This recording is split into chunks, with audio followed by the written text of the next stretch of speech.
हाम्रो गाउँमा यस्तो घटना घटिरहेको छ कि हामीलाई खानै पनि नपाउने अवस्था भइरहेको छ। हामीलाई हाम्रो सब खानेकुराहरू सबै भत्केर सब तोडिसक्यो।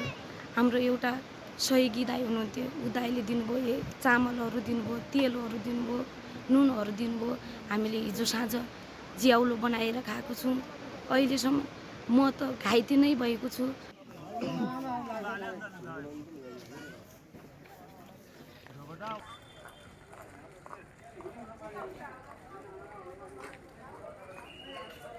मार्न त उठ्नु बस्न सक्दैन। हुकुममा आउँदाखेरि त म तलमाथि सुतिरहेको थिएँ। 3 तले तलमा माथि त 2 तला बिचमा ढलेको थिएँ। 3टा कोठा थिएँ, एउटा बिचको छेउमा कोठा ढलेको थिएँ।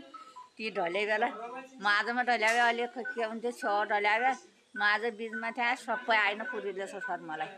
यति यही हुने हो। यिनी 2टा औँठो मात्रै परेछन् हातमा। यिनी 2टा औँठाले यो सास कहाँमा थियो, ढुङ्गामा थियो, सास आछर गाउँले गाउँले म त मर्या सबै हजुरहरूको मुख देख्नुपर्ने रहेछ र मलाई।